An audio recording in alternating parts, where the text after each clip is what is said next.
Queridos, a graça e a paz do Senhor esteja convosco, amém? Amém. Abra a sua Bíblia aí no livro de Gênesis, no capítulo 9. Gênesis, capítulo 9.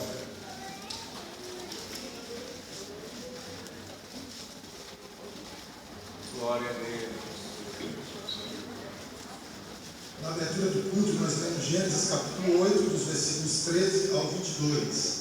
Nós vamos ler agora alguns versículos, a partir do versículo 9, do capítulo 9, versículo 1, e o texto diz assim: Abençoou Deus a Noé e a seus filhos e lhes disse: Sede fecundos, multiplicai-vos e enchei a terra. Pavor e medo de vós virão sobre todos os animais da terra e sobre todas as aves dos céus.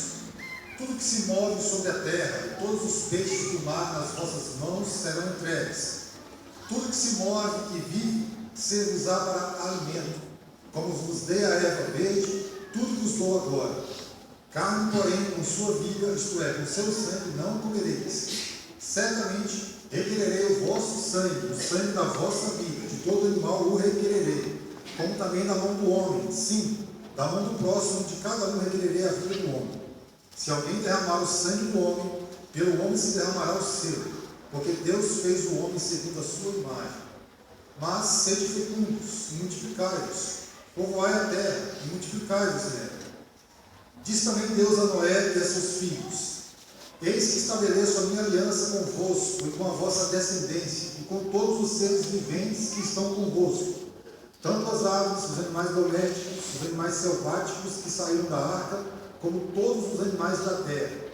Estabeleço a minha aliança convosco: não será mais destruída toda a carne por águas de dilúvio, nem mais haverá dilúvio para destruir a terra.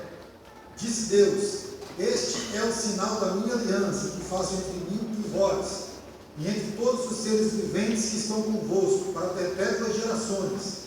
Porém nas nuvens o meu arco será por sinal da aliança entre mim e a terra. Sucederá que quando eu trouxer nuvens sobre a terra, e nelas aparecer o arco, então me lembrarei da minha aliança firmada entre mim e vós, e todos os seres viventes de toda a carne, e as águas não mais se tornarão em dilúvio para destruir toda a carne. O arco estará nas nuvens, vê-lo-ei e me lembrarei da aliança eterna entre Deus e todos os seres viventes de toda a carne que há sobre a terra. Disse Deus a Noé: Este é o sinal da aliança estabelecido entre mim e toda a carne sobre a terra. Até o versículo 17, acho que é o suficiente. Pai querido, nós te agradecemos, Senhor, por essa oportunidade. Pedimos ao Senhor que venha nos usar, Pai, segundo a tua vontade, segundo a vontade do teu Espírito. Continua dirigindo este culto, em que tudo possa redundar em glória para o teu nome, no nome de Jesus Cristo nós te pedimos. Amém. Os irmãos podem assim. Glória a Deus.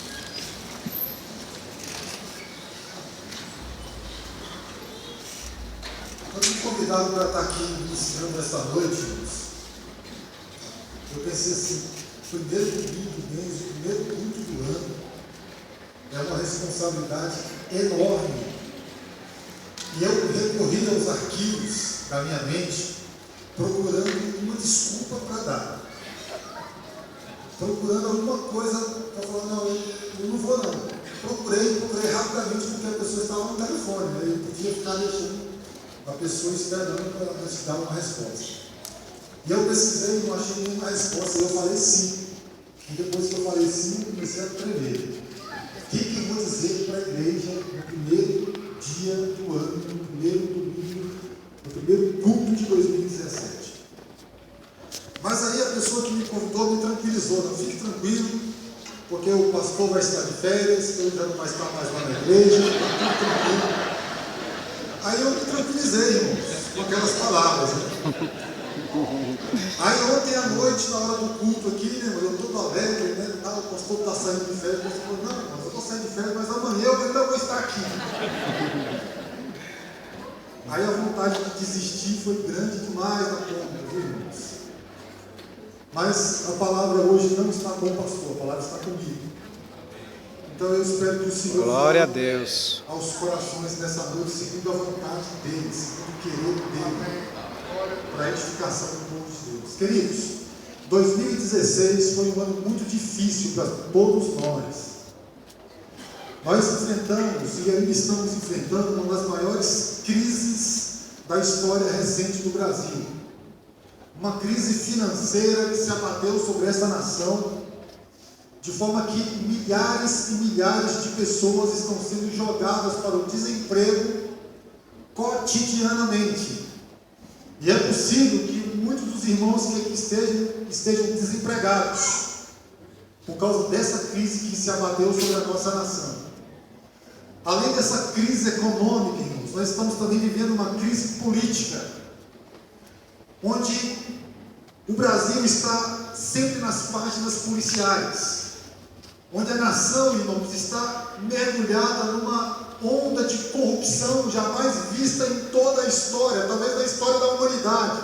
Acho que nem Roma antiga foi tão corrupta quanto os políticos dessa nação na qual nós estamos vivendo. Nós estamos vivendo uma crise nas instituições, uma crise, irmãos, na qual o Supremo Tribunal Federal, o órgão máximo da justiça dessa nação, se prostrou, se dobrou ante os caprichos de um homem. É claro que esse homem, ele era simplesmente o presidente do Congresso. Mas nós estamos vivendo uma crise nas instituições. Não se confia mais nas instituições, não se confia na economia, não se confia nas pessoas, não se confia na liderança, não se confia no governo, não se confia nas instituições. Uma crise sem precedentes.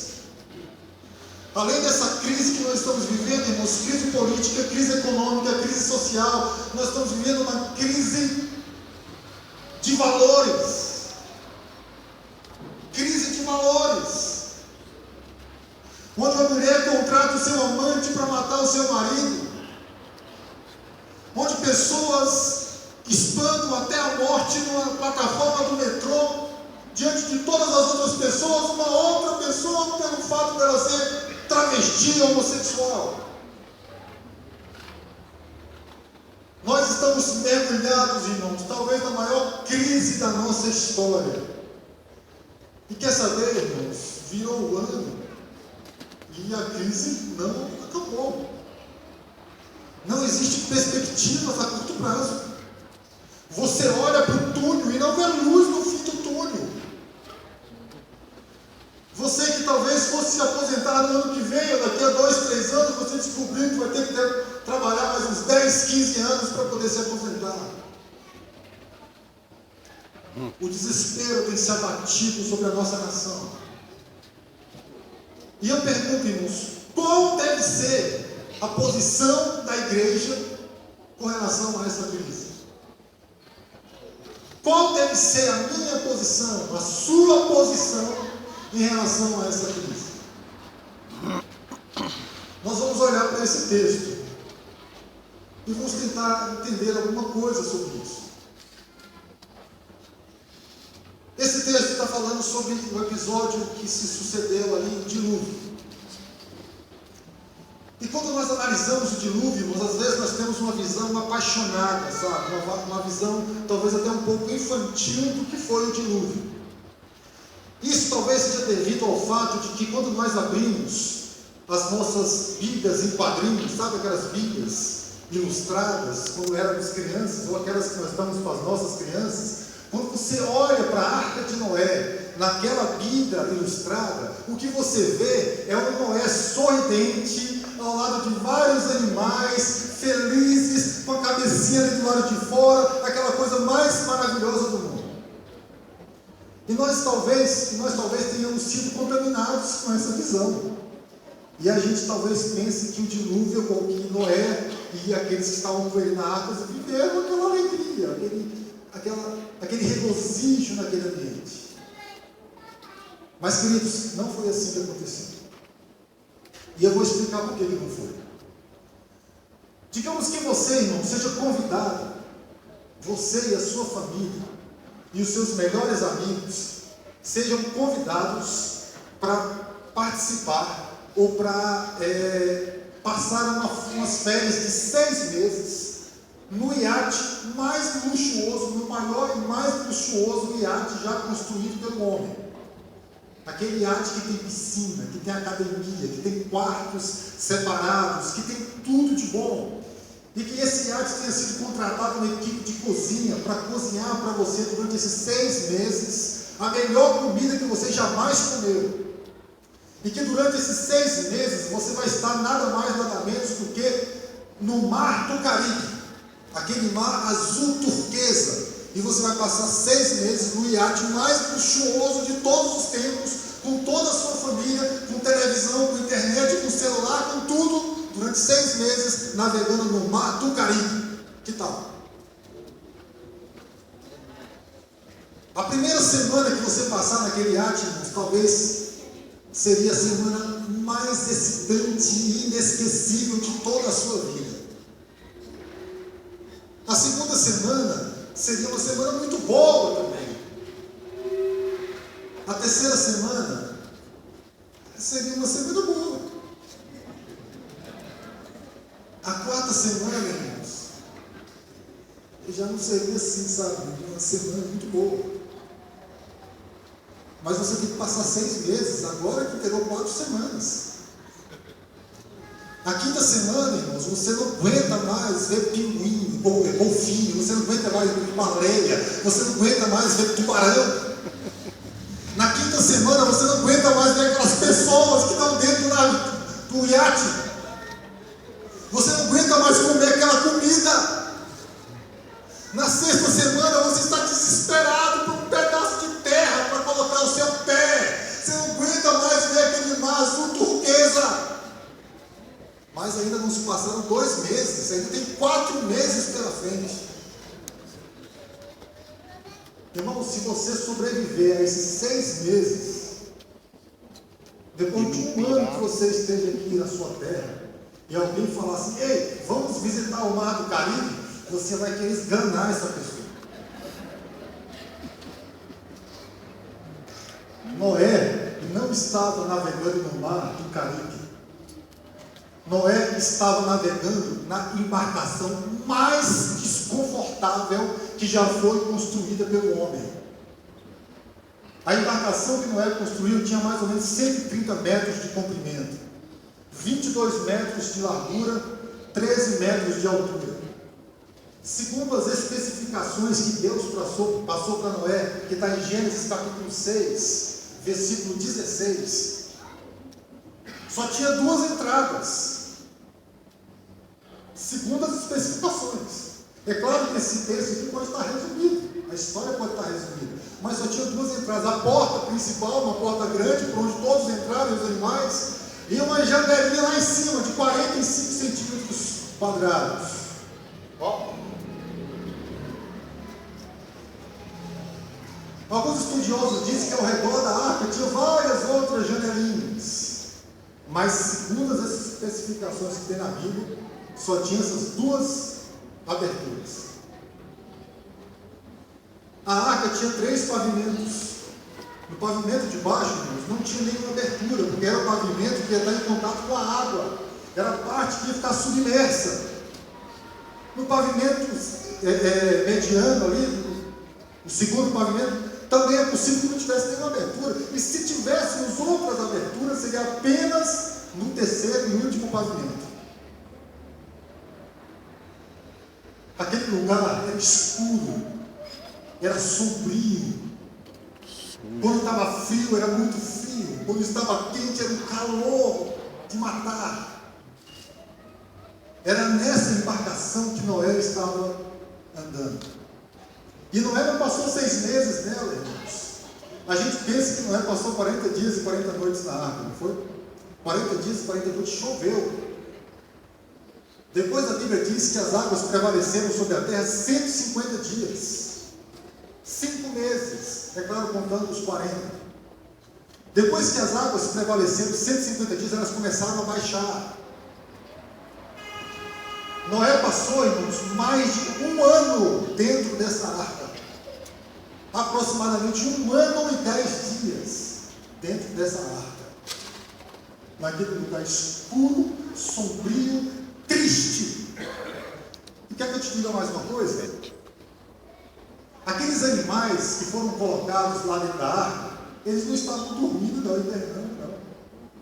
Porque Deus poderia fazê-los, para dar uma mãozinha para Noé, Deus poderia fazê-los hibernarem. Já pensou? Aqueles animais entravam ali e ficavam hibernando, tal qual os ursos, e passassem ali um ano dormindo, e na hora que fosse sair da arca, correm todo mundo, saia daqui.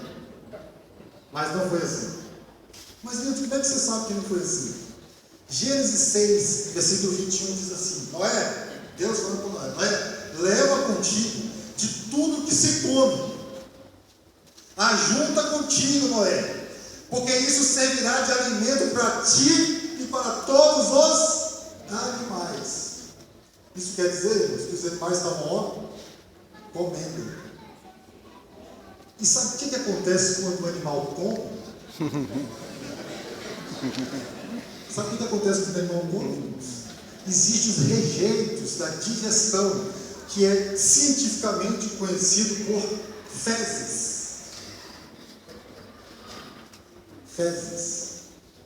E os animais, irmãos, eles não costumam limpar as suas fezes. Eu tenho um gato lá em casa, sabe? E esse gato sempre vai fazer as suas necessidades, o número 1 e o número 2, numa caixa de areia. E quando ele vai lá na caixa de areia, ele enterra. É uma sabedoria tremenda, irmãos. Ele enterra aquilo lá. Só que ele não limpa a caixa de areia. Geralmente é um membro da família. Geralmente quem é, né, meu bem? Geralmente sou eu, que vai lá limpar a caixa de areia. Ele não limpa. E tem uma coisa, se eu vacilar, esquecer e deixar aquela caixa suja, ele vai lá e vê que está sujo, aí ele não vai usar lá. Aí ele procura o primeiro tapete que ele encontra na casa. E ele vai e usa o tapete, depois ele enterra também. Ele fica um bolinho. Quando você chegar em casa lá, viu, irmão, e vir um bolinho assim, pode ter certeza que tem alguma coisa feia ali no meio. Foi o gato. Os animais não limpam. Sabe quem que limpava as fezes? O número 1 e o número 2 que os animais faziam na arca, Noé e a sua família.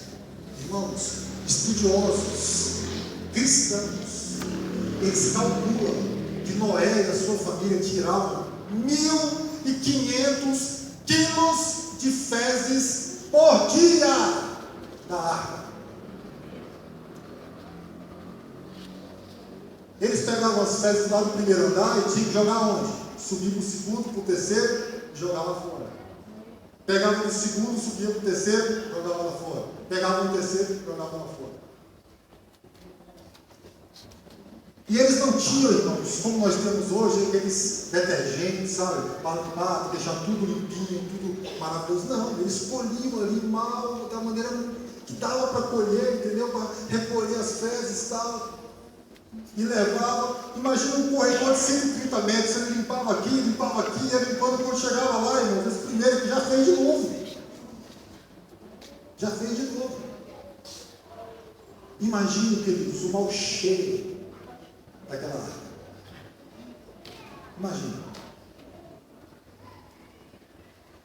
Mas acredito que isso não foi o maior sofrimento de Noé e a sua família.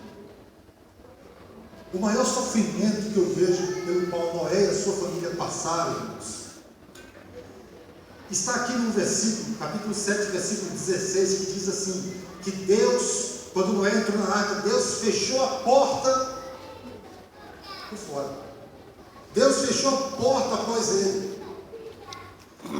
E a gente, às vezes, não entende por que Deus fechou aquela porta. Será que Noé não tinha mão, não conseguia fechar aquela porta? A questão, queridos, é que Noé e a sua família, eles tinham parentes ali naquela região. Eles tinham primos, eles tinham tios, eles tinham sobrinhos, eles tinham pessoas queridas, pessoas que frequentavam a sua casa. Tinha lá o seu Zé da Quitanda, onde ele fazia as compras. Tinha lá o seu João lá do Curtume. Tinha pessoas com as quais ele se relacionava, pessoas que eles amavam. E apesar de Noé ter pregado a palavra de Deus para essas pessoas, elas não acreditaram. Elas não acreditaram. E o que acontece, irmãos? Noé entra na arca e Deus fecha a porta pelo lado de fora. E E quando começa a chuva, irmãos, imagine a cena, coloque-se naquele ambiente. Quando começa a chuva, para onde que você imagina que foram aquelas pessoas que estavam fora da arca? Correram em direção à arca. Porque eles admitiram, Noé tinha razão. Vamos correr para lá, Noé vai nos ajudar. E aí eles chegaram lá na arca e começaram a bater. Noé, tem misericórdia, Noé. Tem misericórdia. O grito que se ouvia de fora da arca, irmãos, era muito maior do que o barulho dos trovões e dos relâmpagos, das enxurradas que estavam correndo. O desespero que se abateu sobre Noé e sobre a sua família, irmãos, foi tremendo. Tremendo. Noé deve ter pensado, vamos abrir a porta. Só que eles chegaram lá para abrir a porta, irmãos, e não tinha como abrir, porque a porta foi trancada pelo Senhor. E as pessoas gritando, Noé, sou eu, seu sobrinho, Noé. Eu sou o seu primo, Noé. Noé, eu sou o seu João aqui está gritando, Noé, eu sou seu amigo, Noé, tem misericórdia, Noé. E os gritos acontecendo lá de fora, irmãos. E Noé lá dentro da arca, sofrendo aquela dor, sem poder fazer absolutamente nada. E sabe o que aconteceu? Foi passando 1 hora, 2 horas, a chuva caindo, e os gritos foram diminuindo. E o coração de Noé, irmãos, foi se rasgando, porque ele não aguentava aquilo. Era sofrimento demais para ele. Até que chegou um ponto que ele não ouviu mais absolutamente nada. E ele percebeu que estão todos mortos lá fora. Esse foi, irmãos, o maior sofrimento de Noé.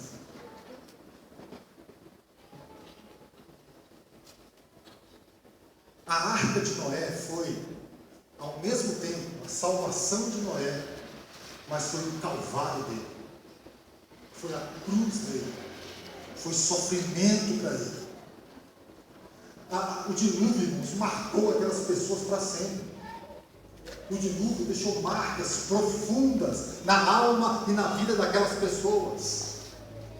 Se fôssemos nos nossos dias, irmãos, aquelas pessoas tinham que passar por tratamento psicológico.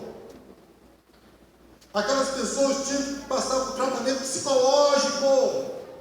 Sabe quando uma pessoa sofre um disparo de arma de fogo, que ela não consegue ouvir fogos de artifício, que ela começa a se tremer toda? Sabe uma pessoa que já foi assaltada na rua e não consegue mais sair de casa? Trauma. O dilúvio marcou aquela família para sempre. Mas aí, irmãos, o dilúvio acabou. As portas da arca foram abertas. E todos saíram da arca. E quando a gente olha no texto, no capítulo 8, no versículo 21, no versículo 20, diz que Noé saiu e ofereceu um sacrifício ao Senhor. E quando ele ofereceu um sacrifício ao Senhor, Deus aspirou aquele cheiro suave, se agradou daquele sacrifício. E no versículo 21, Deus diz para si mesmo, o texto diz, Gênesis 8, 21, que Deus disse para si mesmo: não tornarei mais a amaldiçoar a terra por causa do homem, não tornarei mais a ferir todo o ser vivente. Deus disse para si mesmo. Mas não bastava Deus dizer para si mesmo, porque tinha uma família que estava ali, irmãos, totalmente marcada pelo dilúvio. Deus precisava dizer para eles. E aí Deus chama aquela família e coloca aquela família diante de si, todos sentados, eu imagino. E Deus fala assim para eles: olha, eu vou estabelecer uma aliança com vocês. Eu vou estabelecer uma aliança com vocês. E nunca mais eu vou destruir a terra com as águas do dilúvio. E aquela família. E Deus disse mais: olha, e eu vou colocar, para dar uma prova disso, eu vou colocar um sinal no céu. E esse sinal é o meu arco.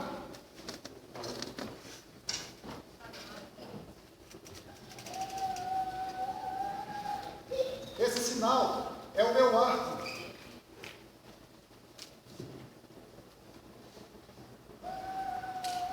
E interessante, irmãos, que quando Deus faz menção do sinal, Deus fala, olha, esse sinal não é para você, esse sinal é para mim, Deus. Quando eu olhar para o meu arco, e quando eu vi o meu arco, eu vou me lembrar da minha aliança que eu fiz com vocês.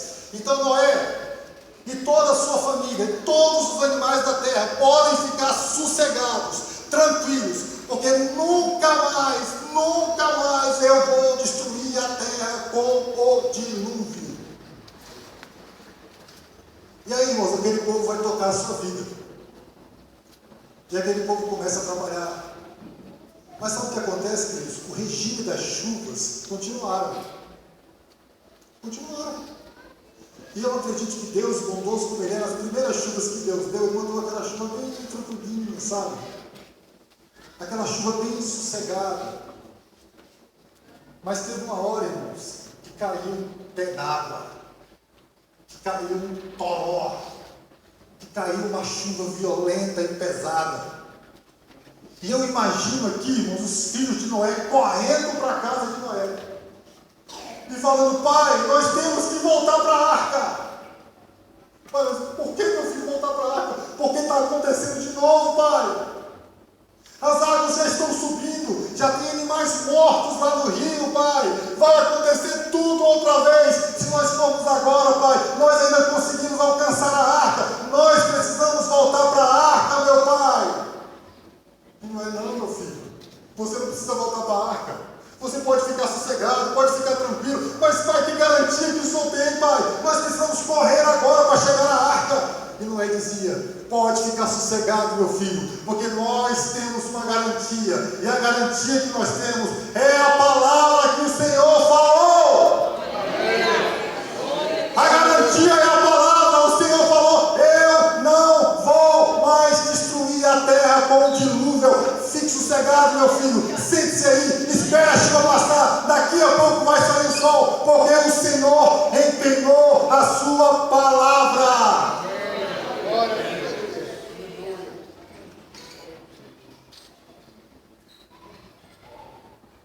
Da mesma forma, queridos, como Noé tinha uma palavra empenhada, nós também temos uma palavra empenhada em nosso respeito.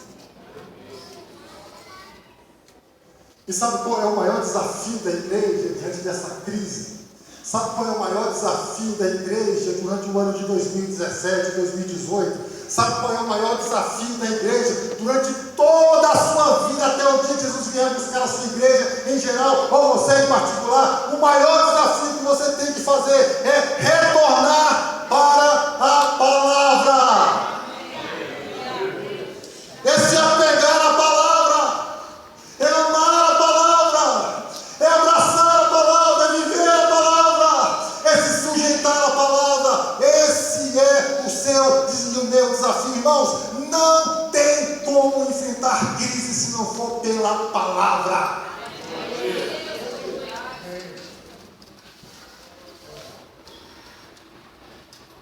Se não for o problema. Se alguém chegar assim, mas Nilton, eu estou sentindo, Nilton, que o inferno está se levantando contra mim. Eu estou sentindo que os demônios estão me perseguindo. Eu estou sentindo aquela opressão demoníaca na minha vida, na minha casa. Então sabe o que você faz? Volte-se para a palavra. Porque a palavra diz, sujeitai-vos, pois, a Deus, resisti ao diabo, e ele fugirá de vós. Mas você pode dizer, Nilton, mas eu estou me sentindo deprimido, Nilton. Eu não consigo imaginar como será o meu futuro. Eu não consigo imaginar como será o meu amanhã. Então, querido, volte-se para a palavra. Porque Jesus disse, não se turbe os vossos corações. Crede em Deus, crede também em mim. Na casa do meu pai há muitas moradas. Se não fosse assim, eu vos teria dito, vou preparar-vos lugar. Mas se eu for e vos preparar lugar, eu virei outra vez e vos levarei para mim mesmo, para que onde eu estiver, estejais vós também. Glória a Deus. Newton, eu estou sendo influenciado por amizades. Eu não estou conseguindo manter a minha aliança com o Senhor. Newton, o que eu faço? Volte-se para a palavra.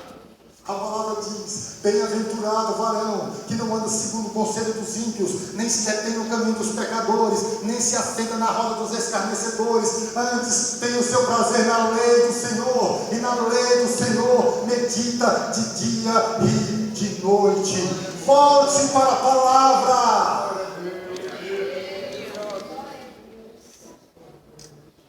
Tem de doce, tem de sal. Seja qual for o problema que você esteja vivendo, a resposta está na palavra. A resposta não está no presidente Temer. A resposta não está no Donald Trump.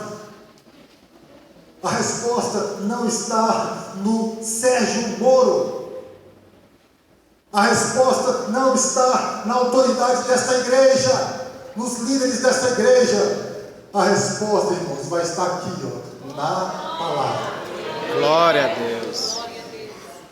Então, nós só temos condições de superar crises se nós nos voltarmos para a palavra.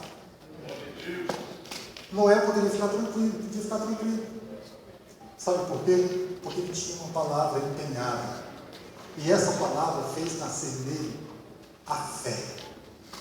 E ele se agarrou a essa palavra. Aliás, se você quiser fé também, viu? Você precisa voltar para a palavra. Porque ele diz que a fé vem pelo ouvir, e ouvir a palavra. Você quer fé? Não adianta querer expulsar, não adianta ideia que vem fé não, tá? A fé vem aqui, ó, pela palavra. Glória a Deus. Aleluia. Quando Deus chamou Abraão, Abraão tinha 75 anos de idade. E Abraão morreu com 175 anos de idade. Abraão viveu 100 anos com Deus. Andou 100 anos com Deus. E durante esses 100 anos, irmãos, Deus se manifestou a ele aproximadamente umas 7 vezes. 7 vezes. Se você dividir 100 por 7, você vai encontrar uma conta não exata, 14, alguma coisa. Vamos colocar 15. É claro que Deus não se manifestou a Abraão em períodos iguais de tempo. Às vezes Deus demorava mais e às vezes Deus demorava menos. Nós vamos dizer que Deus tinha demorado 15 anos. Cada vez que ele se manifestasse a Abraão, ele ia passar mais 15 anos para se manifestar novamente. Só para a gente entender uma coisa. Deus se manifestou a ele umas 7 vezes aproximadamente. Aí estando Adão lá em Arã, Deus fala a Abraão, sai da tua terra. Olha o que Deus falou, estou usando todas as palavras que Deus falou. Sai da tua terra, do meio da tua parentela, e vai para um lugar que eu te mostrarei. E eu farei de ti uma grande nação, e engrandecerei o teu nome, e abençoarei aqueles que te abençoarem, e amaldiçoarei aqueles que te amaldiçoarem, e em ti, Abraão, serão benditas todas as famílias da terra. Ponto. Foi isso que Deus falou para Abraão. Eu pergunto, você sairia da sua terra com uma palavra dessa? Você que nunca viu Deus, que nunca tinha ouvido falar nada dele, nada. Você que não conhecia esse Deus, você sairia da sua terra com uma palavra dessa? Nunca que você faria isso. Mas Abraão saiu. Abraão saiu. E quando Abraão saiu, irmãos, as pessoas perguntavam para ele: Abraão, para onde você está indo? Eu não sei. Abraão, mas onde que você vai parar? Não sei. Abraão, o que você vai fazer? Eu não sei. Quem te mandou fazer isso que você está fazendo, Abraão? Foi Deus.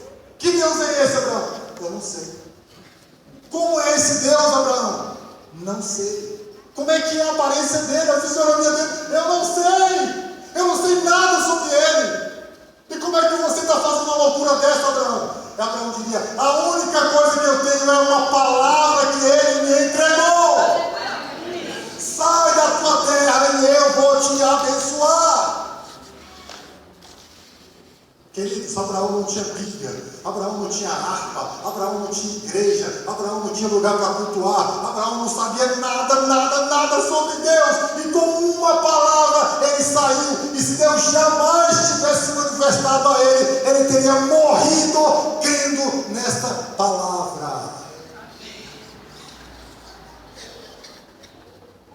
É fé, queridos. Não temos como enfrentar crises se não for pela fé. E aí, numa outra ocasião, Deus chega para esse mesmo Abraão e fala: Abraão, pega o teu filho, um filho que ele tinha prometido, irmãos, quando Abraão tinha 75 anos de idade. E Abraão recebeu esse filho com 100 anos. Ele recebeu 25 anos depois. E agora estava ali um garotinho, talvez com seus 10 anos. E Deus fala: Abraão, pegue esse teu filho e leve até Moriá. E lá em Moriá eu vou te mostrar um lugar. E você vai sacrificar, vai colocar esse filho sobre um altar, vai queimá-lo e vai sacrificá-lo a mim. Abraão não contestou o Senhor. É aqui que eu falo, irmãos, que nós precisamos nos apegar à palavra. Abraão não contestou ao Senhor. Ele pegou o filho e saiu. E ele não falou para Sara. Ele não falou nada para Sara. E sabe por que ele não falou? Porque ele não iria preocupar Sara desnecessariamente. Ele foi para as montanhas de Moriá. E ele tinha uma certeza no seu coração, irmãos: eu vou colocar o meu filho sobre o altar. Eu vou amarrar o meu filho. Eu mesmo vou matar o meu filho. Eu vou queimar o meu filho. Vai virar só cinzas. Mas eu não quero nem saber o que Deus vai fazer. Dessas cinzas ele vai fazer o meu filho ressuscitar. Eu vou voltar com o meu filho. Isso é a palavra.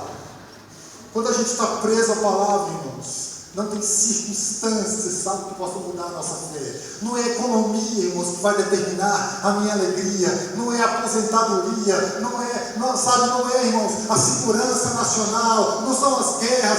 Nada disso pode afetar a minha segurança, porque a minha segurança está em Deus. E Ele já tem uma palavra determinada a meu respeito e a seu respeito. Glória a Deus.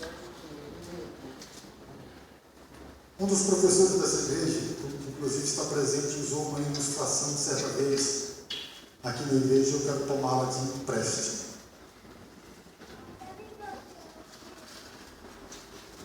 Quantos dos irmãos aqui, um dos jogos de futebol mais eletrizantes que nós tivemos o ano passado foi a final das Olimpíadas, Brasil e Alemanha. Quantos irmãos assistiram esse jogo aí? Levanta a mão. Pode levantar, irmão, não é mais pecado não.